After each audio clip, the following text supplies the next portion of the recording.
గద్వాల జిల్లా బీచ్పల్లి దగ్గర private travels bus బోల్తా పడింది. దీంతో బస్సులో మంటలు చెలరేగాయి. ప్రమాద సమయంలో బస్సులో 34 మంది ప్రయాణికులు ఉన్నట్లు పోలీసులు గుర్తించారు. ఈ ప్రమాదంలో ఓ మహిళ మృతి చెందినట్లు తెలుస్తోంది. పలువురు ప్రయాణికులకు కూడా గాయాలయ్యాయి. గాయపడిన వారిని ఆసుపత్రికి తరలించి చికిత్స అందిస్తున్నారు. మంటల్లో బస్సు పూర్తిగా దగ్ధమైంది. గద్వాల జిల్లా బీచ్పల్లి దగ్గర ప్రైవేట్ ట్రావెల్స్ బస్సు బోల్తా పడింది. దీంతో బస్సులో మంటలు చెలరేగాయి.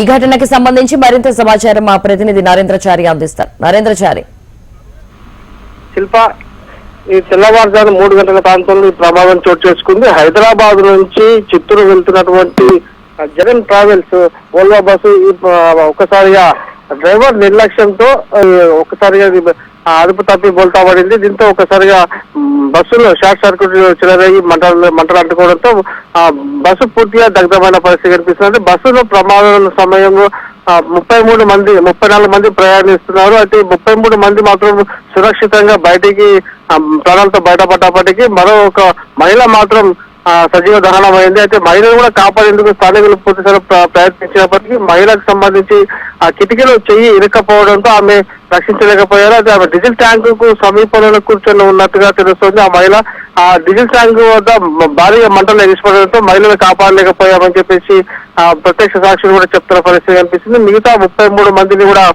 కర్నూలు ఆసుపత్రికి తరలించడం జరిగింది. ఇందులో ఇద్దరికి సంబంధించి ఎక్కువ గాయాలైనట్టుగా తెలుస్తుంది. మిగతా వారందరూ కూడా సురక్షితంగా ఉన్నట్టుగా తెలుస్తుంది. మొత్తానికి జగన్ ట్రావెల్స్ అయితే హైదరాబాద్ నుంచి చిత్తూరు జగన్ ట్రావెల్స్ మధ్యరాత్రి 3 గంటల ప్రాంతంలో ఈ ఘటన చోటు చేసుకుంది. ప్రత్యక్ష సాక్షులు బస్సులో ప్రయాణిస్తున్న వారందరూ కూడా ఇప్పటికైతే డ్రైవర్ నిర్లక్ష్యం నిద్రమత్తులకు జారుకోవడంతో ఈ ప్రమాదం చోటు చేసుకుని చెప్తున్నారు.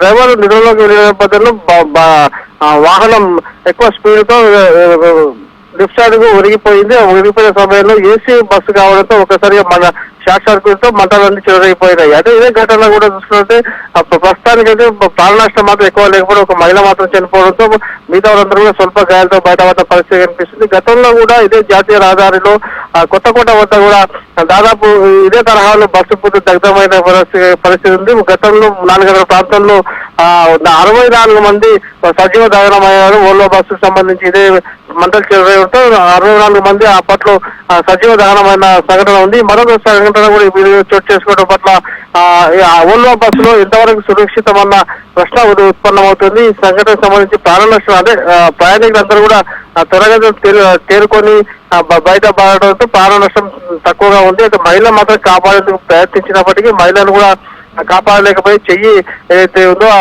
చెయ్యి కిటికీలు ఇరుకపోవడంతో ఆమె కాపాడలేకపోయామని చెప్పేసి ప్రత్యక్ష సాక్షి చెప్తారు. మొత్తానికి ఈ ఘటన ఒక దురదృష్ట ఘటనగా చెప్పక తప్పదు. శిల్ప, అయితే నరేంద్రచారి, మొత్తంగా ఎంతమందికి గాయాలయ్యాయి? ప్రస్తుతం వాళ్ళ పరిస్థితి ఎలా ఉంది?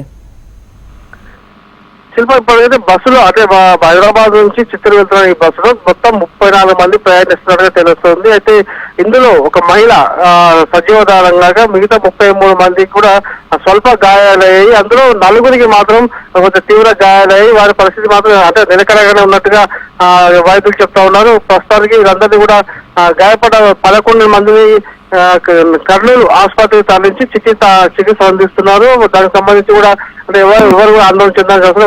వాళ్ళకు తీవ్ర గాయాలు, ఇద్దరు మాత్రం తీవ్ర గాయాలయ్యాయి. మిగతా వాళ్ళందరూ స్వల్పంగా గాయాలైనట్టుగా తెలుస్తా ఉంది. మొత్తానికి సంఘటన చాలా వరకు ప్రాణ నష్టాన్ని నివారించి అంటే ఎక్కువగా లేకపోవడంతో అధికారులు కూడా ఊపిరి పీల్చుకున్న పరిస్థితి కనిపిస్తుంది. ఈ అదే ఓల్వో బస్సులో ప్రయాణం ఎంతవరకు సురక్షితం మాత్రం దీనిపైన అందరూ కూడా ఆందోళన వ్యక్తం చేస్తున్న పరిస్థితి కనిపిస్తుంది. శిల్ప, రైట్ నరేంద్రచారి, థ్యాంక్ యూ.